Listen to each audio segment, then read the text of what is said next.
আমরা স্টুডেন্টস আজি আমি পড়িম ক্লাস 10 ম্যাথ চ্যাপ্টার নাম্বার 13 পৃষ্ঠকালী আর আয়তন। তো স্টুডেন্টস এই ভিডিওর আগত আমি হলনি 13.9 সকলোবোৰ অংক কৰিছোঁ 1 পৰা 9 লৈকে। সেই অংকবিলাকৰ লিংক এই ভিডিঅ'ৰ ডেছক্ৰিপশ্যনত দিয়া থাকিব।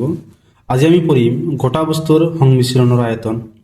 তো স্টুডেন্টস এইকেইটা তোমালোকে ভালকৈ বুজি লোৱা। আমি ডাইৰেক্ট অনুশীলনীৰ অংকবিলাক কৰি দিম। প্ৰথমতে আমি তোমালোকক 1 নম্বৰটো কৰি দিম চাবা। তো চাবা স্টুডেন্টস 13.2 1 নম্বৰ কোৱেশ্যনত কি কৈছে চাবা।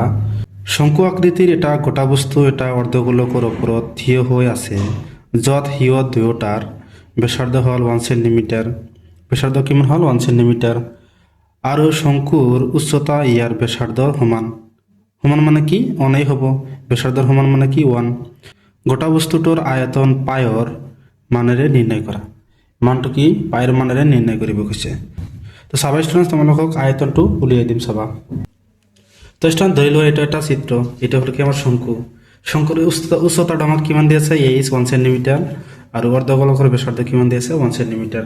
তেনেহ'লে আমি কি কৰিম শঙ্কুৰ আয়তনটো উলিয়াম আৰু অৰ্ধগোলকৰ আয়তনটো উলিয়াই যোগ কৰি দিম, আমাৰ এনসাৰটো ওলাই যাব। চাবা ষ্টুডেন্টছ তোমালোকক সমাধান কৰি দিম। তো স্টুডেন্টস আমাক কি দিয়ে আছে শঙ্কুৰ ব্যাসাৰ্ধ ইকুয়াল টু অৰ্ধগোলকৰ ব্যাসাৰ্ধ আমি কিমান জানো 1 সেন্টিমিটাৰ। শঙ্কুৰ ব্যাসাৰ্ধ আৰু অৰ্ধগোলকৰ ব্যাসাৰ্ধ আমি কিমান জানো 1 সেন্টিমিটাৰে জানো। আৰু আমাৰ শঙ্কুটোৰ উচ্চতা কিমান দি আছে 1 সেন্টিমিটাৰ।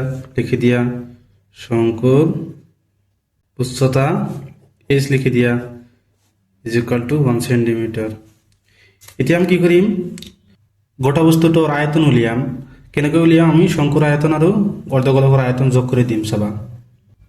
তো চাবা স্টুডেন্টস আমি কি লিখিছো গোটা বস্তুৰ আয়তন ইজ ইকুয়াল টু শঙ্কুৰ আয়তন প্লাস অৰ্ধগোলকৰ আয়তন। তো আমি ফৰ্মুলাবিলাক লিখি দিম।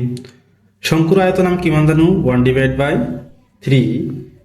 পাই আৰ স্কয়াৰ h প্লাস অৰ্ধগোলকৰ আয়তন আমি কিমান জানো 2/3 পাই আৰ এইটো আমি জানো। তাৰপিছত এতিয়া মানবোৰ বহাই দিম চাবা 1/3। স্টুডেন্টস আমাক এনসাৰটো কি হতে ওলাব কৈছে পাইত, সেইকাৰণে আমি পাইৰ মানটো নবহাও, আমি ডাইৰেক্ট পাইটো পাই ৰাখি দিম। আৰ আমি কিমান জানো ব্যাসাৰ্ধ আমি কিমান জানো 1 ইনটু h মানে আমি কিমান জানো 1 জানো প্লাস 2/3 পাই ইনটু আর মানে আমি কিমান জানো 1 জানো। তো স্টুডেন্টস আমাক আয়তন ওলাব কৈছে, সেইকাৰণে কি এককটো কি হৈছে কিউব হৈছে। যদি কালি দিয়া থাকে এককটো কি হ'ব স্কয়াৰ হ'ব। তেনেহ'লে আমি কিউব কি লিখিছো আমাক আয়তন ওলাব কৈছে, সেইকাৰণে আমি কিউবটো লিখিছো। তো স্টুডেন্টস 1/3 ইনটু পাই 1 স্কয়াৰ কৰিলে 1, আকৌ এই 1 ৰ লগত 1 পূৰণ কৰিলে 1 হ'ব 1 প্লাস এইটো কিমান হ'ব পাইৰ লগত 1 পূৰণ কৰিলে পাই হ'ব। তেনেহ'লে আমি কিমান পালো 2/3 ইনটু পাই সেন্টিমিটার কিউব। তাৰপিছত ষ্টুডেন্টস আমি কি কৰিম ইয়াতো পাই আছে তেনেহ'লে পাইটো আমি কমন ল'ম। ইয়াত কিমান থাকে 1/3 থাকিব। 1/3 লগত 1 পূৰণ কৰিলে 1/3 হ'ব। ইয়াত কিমান থাকিব 2/3 ইনটু কিমান হ'ব সেন্টিমিটার কিউব। তো চাবা ষ্টুডেন্টস পাই ইনটু হৰবিলাক যদি সেম থাকে লববিলাক কিমান হ'ব যোগ আছে, যোগ দিয়া থাকিব, মাইনাস থাকিলে মাইনাস হ'ব।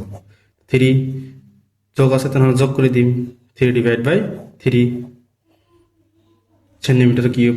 3 আৰু 3 কেনসেল কৰিলে কিমান থাকে 1 ৰ লগত পাই পূৰণ কৰিলে কিমান হ'ব পাই সেন্টিমিটাৰ কিউব। তো স্টুডেন্টস যেহেতু আমাক কি পাইত আনসাৰটো উলিয়াব কৈছে, পাইত আনসাৰ ওলাইছে, তেনেহ'লে এইটো কি হ'ব উত্তৰ।